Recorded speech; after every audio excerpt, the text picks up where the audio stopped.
पिछले श्लोक में भगवान कृष्ण अर्जुन से कहते हैं इस देही की विभिन्न अवस्थाओं के विषय में बताते हुए उससे कहते हैं कि बचपन, जवानी और बुढ़ापा जिस तरह से शरीर में आते हैं उसी तरह से शरीर की देहांतर प्राप्ति होती है, शरीर का पुनर्जन्म होता है, इस देह से अन्य देह में शरीर आत्मा का संक्रमण होता है। और जो धैर्यवान व्यक्ति है, जो तत्वज्ञानी व्यक्ति है, जो संसार की वास्तविकता से परिचित है, विज्ञ है, वह व्यक्ति इस विषय में मोहित नहीं होता, वह व्यक्ति इस विषय में कोई शोक नहीं करता, अपने चित्त में किसी ग्लानि को स्थान नहीं देता। तो जिस तरह से भगवान उस मंत्र में उस श्लोक में इस विषय में बताते हैं कि शरीर की अनेक अवस्थाओं में शरीर का जीवन और मृत्यु के चक्र में संक्रमण होता रहता है, अगले श्लोक में कहते हैं इस जीवन में प्राप्त होने वाले विविध अनुभवों के विषय में टिप्पणी करते हुए कि जो भी हम इस जीवन में सांसारिक पदार्थों से, संसार से हमारा इंद्रियों के माध्यम से संपर्क स्थापित होता है और वो इंद्रियां हमारे शरीर पर अनेक प्रकार के संवेदन, अनेक प्रकार की अनुभूतियाँ हमारी आत्मा पर, हमारी मन पर, हमारी बुद्धि पर डालती हैं। वो अनुभूतियाँ हमें कभी इच्छित होती हैं, कभी अनिच्छित होती हैं, कभी वो प्रिय होती हैं, कभी वो अप्रिय होती हैं, कभी वो वांछित होती हैं, कभी वो अवांछित होती हैं। तो विद्वान व्यक्ति को, तत्वज्ञ व्यक्ति को, धीर व्यक्ति को उन अनुभूतियों के विषय में किस तरह की धारणा रखनी चाहिए।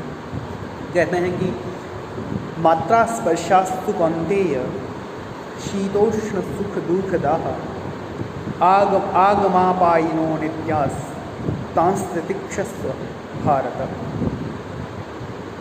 संधिच्छेद करेंगे।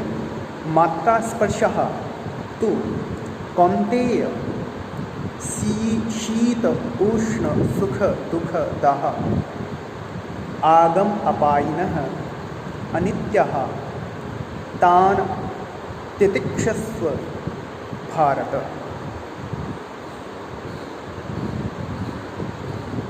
शुरू करते हैं हम एक एक शब्द से लेते हुए।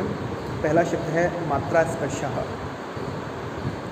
मात्रा शब्द का सामान्यतः अर्थ, मात्रा भी अनेक अर्थ शब्द है, मात्रा शब्द का सामान्यतः अधिकतर इस अर्थ में प्रयोग होता है। मात्रा का अर्थ होता है राशि, मात्रा यानी कि माप, कितनी मात्रा में कोई पदार्थ है।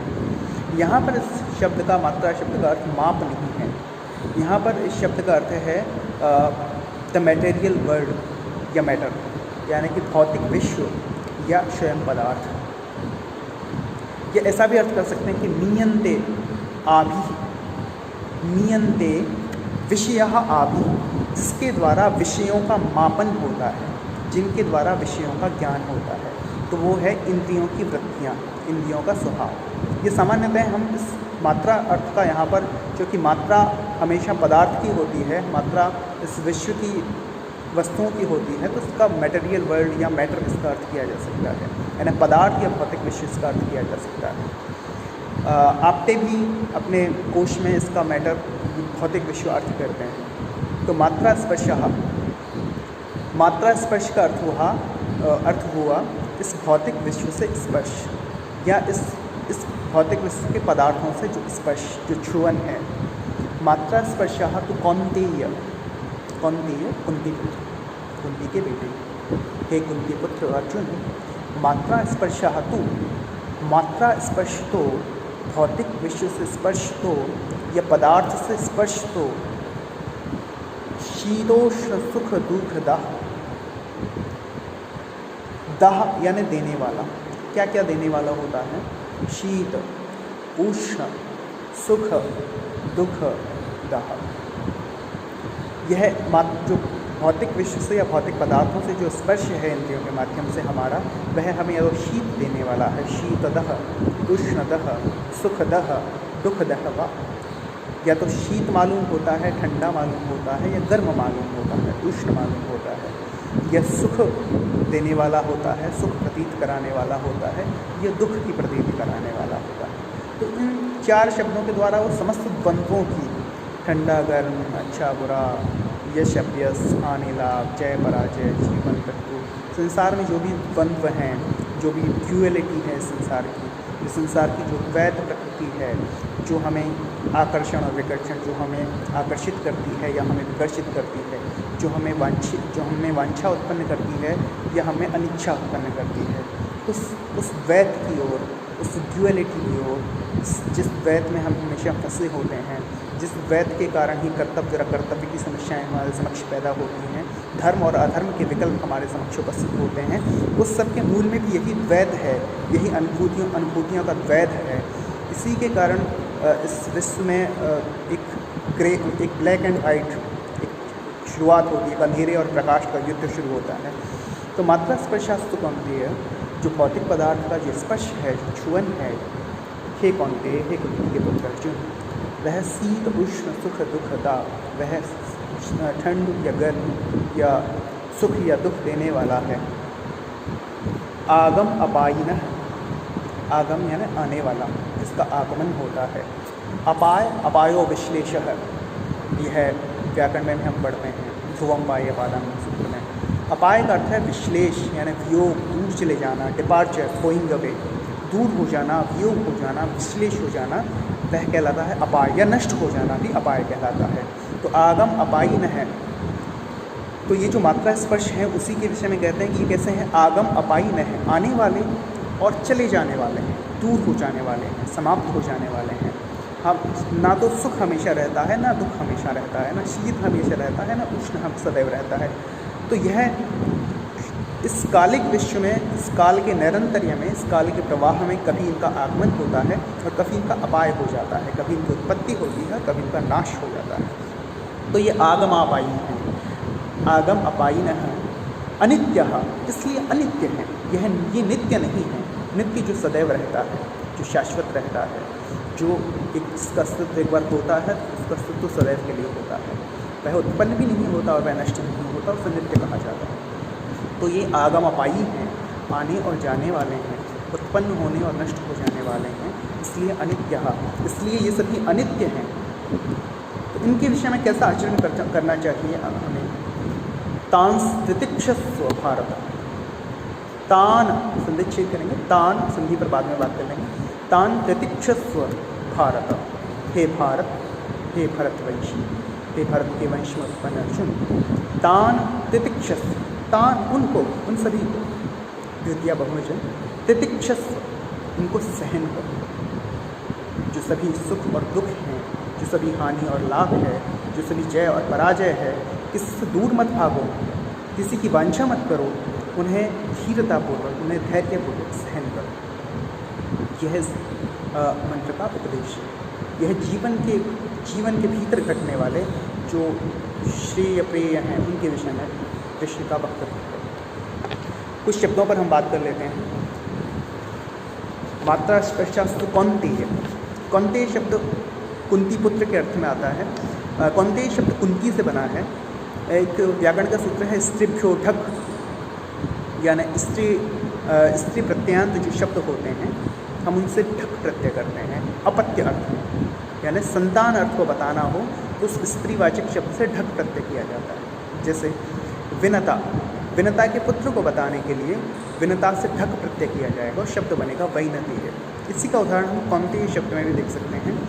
कुंती का पुत्र यदि हमें कहना है तो हम कुंती शब्द जो स्त्री प्रत्यांत शब्द है उससे हम ढक प्रत्यय लगा सकते हैं। ढक प्रत्यय के अंत में कै का हलंत्य में संज्ञा हो जाएगी, दश्यलोक से उसका लोप हो जाएगा और फिर आय ने ही नी यह फड़खच प्रत्यय आदि नाम सूत्र से ढ के स्थान पर एय आदेश हो जाता है, तब बचता है कुंती प्लस एय। अब चूंकि ढक में हम कै की संज्ञा कर चुके हैं इसलिए हम इसे कित कह सकते हैं और कित होने के कारण एक सूत्र है व्याकरण का ही कितिच, किति तद्धिते चाचा माते आदि रचो वृद्धिशात, कि चूँकि ढक प्रत्यय जिसका ए हमारे पास आदेश के रूप में बचा है वह कित प्रत्यय है और जब हम किसी शब्द से कित प्रत्यय करते हैं तो आदि जिस शब्द से वह प्रत्यय किया जा रहा है उसके आदि स्वर को वृद्धि हो जाती है। अब कुंती शब्द का आदि स्वर है कु, कु का उ आदि स्वर, तो उस उ को वृद्धि हो जाएगी और उ के स्थान पर हो जाएगा औ, उ का गुण ओ, उ का उ की वृद्धि औ, तो कौ हो जाएगा। और यशेति च सूत्र से ईकारे तद्धिते च भष्य ई वर्ण वर्ण योग होगा, तद्धित प्रत्यय बाद में होने पर जो कुंती शब्द का अंतिम ई है इसका लोप हो जाएगा। जब भी ईकार या तद्धित प्रत्यय बाद में होता है तो भय संज्ञक जो अंग है उसके अंतिम ई वर्ण या ए वर्ण का लोप हो जाता है। तो ई का लोप हो जाएगा कुंती के ई का, कौंत और इसमें फिर ए जोड़ेंगे तो कौंतेय शब्द बनेगा, यानी कुंती का पुत्र यानी अर्जुन। फिर है अपाय। जो अपाय शब्द है वो वस्तुतः अप उपसर्ग ई धातु और अच प्रत्यय से बना है। ई धातु का हम पता है इणगतौ, जाने अर्थ में काम आती है ई धातु, और जब भी हम जाने अर्थ वाली धातु से अप प्रत्यय अप उपसर्ग लगाते हैं तो वह दूर जाना अर्थ व्यक्त करता है। जैसे गमन यानी जाना, अपगमन अपगच्छति यानी दूर चला जाता है। तो ई यानी जाना, एति दहयन्ति इत्यादि रूप चलते हैं, अदादिगण की धातु है। तो इस धातु से जब अच प्रत्यय करेंगे तो इस ई का पुगंत लघु उपदेश्य सूत्र से इसका गुण हो जाएगा ए, और फिर ए का अयादि हो जाएगा अय, तो ई से अच करने पर बनेगा अय। च की हलंत्यम से संज्ञा हो जाएगी ई प्लस ए बचा, ई का पुगंत लघु उपदेश्य से गुण ए, और ए का एच अवयव से अयादि अय। अप प्लस अय में दीर्घ संधि कर सकते हैं, फिर अपाय यह शब्द बन जाता है। तो ई भी दूर अर्थ, ई का अर्थ भी जाना है, इससे अप उपसर्ग जब हम करेंगे एति जाता है, अपैति दूर जाता है। तो इसी तरह से अपाय, अपाय शब्द का अर्थ भी होगा दूर हो जाना, यानी वियोग यानी विश्लेष, डिपार्चर। तो अपाय शब्द अप उपसर्ग की धातु से अच प्रत्यय करने को बनता है। एक शब्द है तांस्तिक्षस्व भारत। यहाँ पर ये संधि भी देखी जा सकती है, तान तितिक्षस्व, संधि छेद यह है तान तितिक्षस्व। अब जो तान है सैतौते तमदो तान, द्वितीय विभक्ति का बहुवचन है, हमें पता है, इसलिए पद है क्योंकि शब्द रूप है, शब्द रूप सुबंध होते हैं, सुबंध होने का कारण सुप्तिगंत पद पद होते हैं। तान का जो न है उसे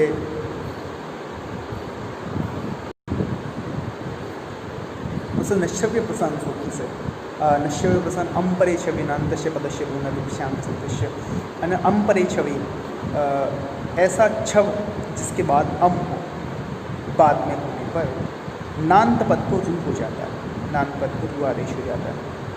कहने का तात्पर्य है कि यदि पद है, प्रथम शब्द है, पहली शर्त है कि पद होना चाहिए, तो जो तान तितिक्षस्व में जो तान है वह पद है, शब्द रूप है, द्वितीय का बहुवचन है, पद है। उस पद के अंत में नए वर्ण होना चाहिए, तान के अंत में नए वर्ण है। उसके पश्चात, उस नए वर्ण के पश्चात अम छव होना चाहिए, छव प्रत्याहार। तो अगर हम माहेश्वरी सूत्र से देखेंगे छव प्रत्याहार में छठ है और चैट है, ये 6 वर्ण आते हैं। तो चैट तय भी शामिल है। तो तितिक्षस्व में तय है, तो न के बाद में छव प्रत्याहार का तय आ रहा है, और उस छव प्रत्याहार के पश्चात में होना चाहिए अम परे छवि, अम होना चाहिए। अम का मतलब हम आई ओन रिलेट से लेके ई एम गणनम तक आ जाएंगे। तो सारे स्वर आ गए, है यवरट लण यम गणनम, है आ गया, अंतस्थ आ गया, पंचम वर्ण आ गया, इन सब में से कोई भी हो उस छव के बाद। तो उस तय के बाद में ई है जो कि स्वर है, इसलिए अम का भाग। पद तान पद है, पद के अंत में न होना चाहिए, तान के अंत में न है। न के पश्चात छव प्रत्याहार यानी छठ है या चैट है में से कोई वर्ण होना चाहिए, तो तय वर्ण है, तितिक्षस्व में तय। उस तय के पश्चात में अम प्रत्याहार का कोई भी वर्ण होना चाहिए, यानी स्वर है, अंतस्थ और पंचम वर्ण। तो उसके पश्चात में स्वर ई, टी, तय के पश्चात ई स्वर है। ऐसी दशा में नश्य परिछवि नान्तस्य पदस्य रू, उस नान्त पद को रू आदेश हो जाता है।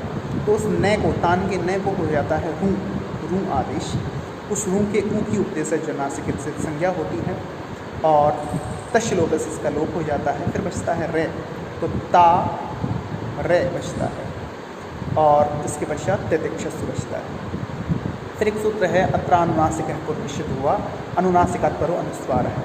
ये 2 सूत्र हैं कि इस रू प्रकरण में जब भी अत्र अनुनासिक पूर्वनिश्चित हुआ, इस रू प्रकरण में रू से पहले वाला जो वर्ण है उसे अनुनासिक हो जाता है। पहले वाला जो स्वर है, क्योंकि व्यंजन नहीं होते अनुनासिक, स्वर ही होते हैं, इसलिए उस पूर्ववर्ती स्वर को अनुनासिक हो जाता है। तो उस न का रू हो गया, न से पूर्ववर्ती स्वर ता, तय का आ है, उसे अनुनासिक हो जाएगा,